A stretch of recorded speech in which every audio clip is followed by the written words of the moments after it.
break. I don't like this. Whoa! What's happening? Salut YouTube.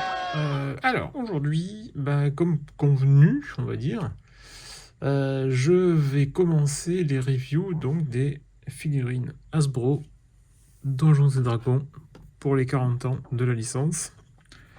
Et on va commencer tout de suite par Hank, et a priori son D8. Alors comme on peut le voir, on a l'illustration, on va dire, classique du dessin animé, dans le coin. Hank, toujours en version cartoon, sur le côté. Sa photo figurine, juste là, entourée de petites décos, avec le petit logo Donjons et Dragons, ici.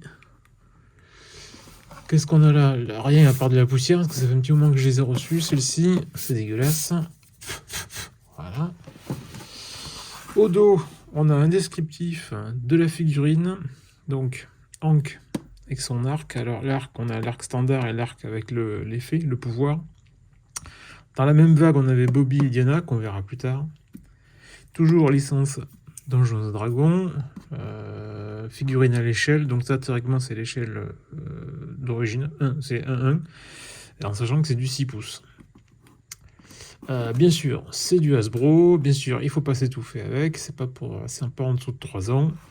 Et quand on revient ici, on a à nouveau une autre illustration de Hank avec le fond du roller coaster. Enfin, du Dungeons and Dragons Ride, comme on l'a au début du générique. Dessous, numéro de, un code barre, c'est tout. Allez, donc j'ouvre ça. J'ouvre ça et on regarde ce qu'il y a. Oui, j'ouvre, je vérifie qu'on ait bien la figurine et je reviens après.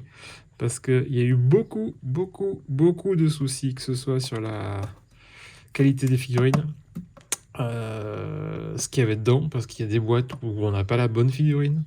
Enfin, il y a eu plein de choses, il y a eu plein de catastrophes. La vague 1, justement, a écopé de ce gros problème-là. Ce qui a fait que la vague 2 n'a pas super bien marché non plus, malheureusement. Donc ça a été un peu problématique comme série. Donc on croise les doigts pour que tout se passe bien. Voilà. Et je risque de le dire à chaque vidéo parce qu'il y a eu toujours pas mal de soucis. Allez, à tout de suite. Petit aparté, je pense que je le ferai uniquement pour Hank.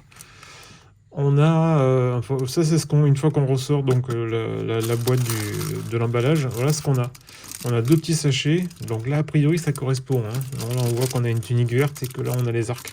Donc là on s'en sort bien. Mais voilà comment ça se présente. 2 petits sachets avec de quoi tenir la figue pour éviter qu'elle ballotte de trop. Ça c'était la période de Hasbro qui voulait plus faire de boîte vitrine. Donc c'était un peu pochette surprise quoi. Voilà. Donc, c'est pour ça qu'on a des sachets un peu partout, des scotch, enfin voilà. Truc normal quoi. Mais c'est revenu à peu près à la normale maintenant, puisqu'ils sont revenus aux fenêtres plastiques. Allez, je reviens. Alors, contrairement, on va dire, aux autres figurines que je fais habituellement, qui ont plus d'accessoires et autres, là on va aller directement à l'essentiel, donc Hank. Hop, je vous l'approche. Sourire ultra bright. Tempo correct des yeux, ça louche pas, c'est net. Au niveau peinture, il n'y a pas grand chose à dire, il n'y a pas non plus... voilà, les seuls effets qu'on va avoir, hein, c'est ça, et que ça déborde pas, quoi. Puisque le reste, c'est que du plastique, hein. Donc, à la limite, c'est là où on pourrait vérifier, dire que ça déborde pas, mais ça va. La ceinture, elle est propre. Au niveau des sourcils, il n'y a rien à dire non plus. Donc ça va, c'est pas raté.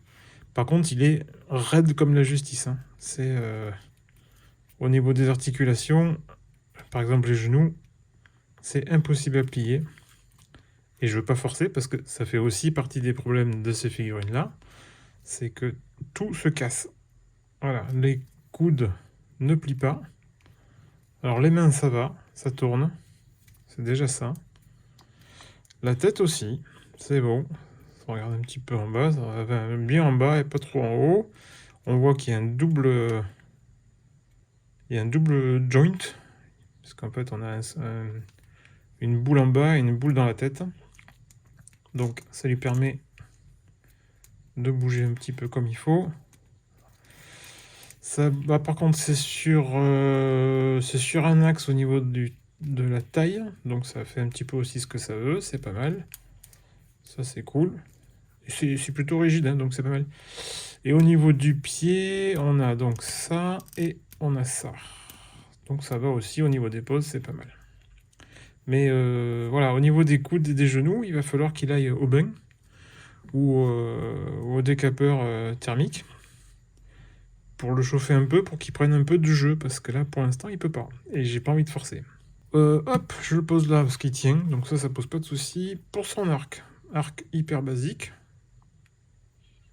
Pas d'effet, mais de toute façon, c'est du dessin animé, hein, donc faut pas espérer quoi que ce soit de réaliste. Mais en tout cas, hop, son arc tient sans problème. Et l'arc avec l'effet est plutôt réussi aussi, c'est transparent, pour donner un effet d'énergie. C'est plutôt pas mal. Alors on voit que c'est désaxé, donc il doit y avoir un sens pour le poser. Je pense que par rapport à l'illustration, on doit être comme ça. Donc c'était rapide, hein. C'était rapide parce qu'il n'y a pas grand chose à voir et à vérifier. C'est vrai que s'il pouvait... Hop, on va faire au mini, hein. S'il pouvait bouger toutes ces articulations sans risque, je vous montrerai bien l'ensemble de tout ça, mais comme je lui fais pas confiance, voilà, là par exemple, j'aurais voulu qu'il aille aller chercher ici, et ben, il va pas pouvoir. Et là c'est pareil, je peux pas plier. Donc pour l'instant, son arc avec l'effet, et pour l'instant il reste comme ça, quoi. Mais ça bouge pas. Donc bon. Et voilà. Donc éventuellement je ferai un retour ou un petit post dans l'onglet communauté pour vous dire si ça a bougé ou pas. Mais alors c'est con parce que plus c'est des doubles articulations au genou. Alors au coude pour l'instant non, a priori non, il n'y en a qu'un. Hein. Mais voilà, au niveau des genoux, ça serait vraiment intéressant d'avoir vraiment l'articulation qui fonctionne, quoi. Mais brute comme ça, sortie de boîte, non, ça n'est pas possible. Alors, sa tunique, ben, elle est bien souple, on voit que c'est uni dessous, mais par contre, c'est vrai que ça bouge bien.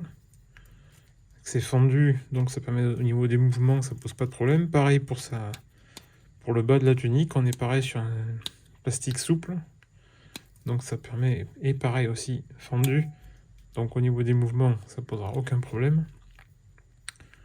Donc elle est physiquement comme ça, au premier coup d'œil, ça paraît réussi. Voilà. Mais c'est après, à l'utilisation, c'est autre chose.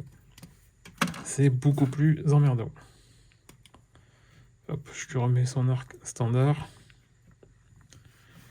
Donc le Ranger Hank, il est plutôt, il est réussi. Voilà, c'est une jolie figurine. Maintenant, il faut la faire fonctionner comme il faut. Walou, c'était mon tour rapide, parce qu'on va pas faire des grosses vidéos, hein, vu le nombre d'accessoires qu'il y a et ce qu'il y a à voir. On va pas y passer non plus en 7 ans.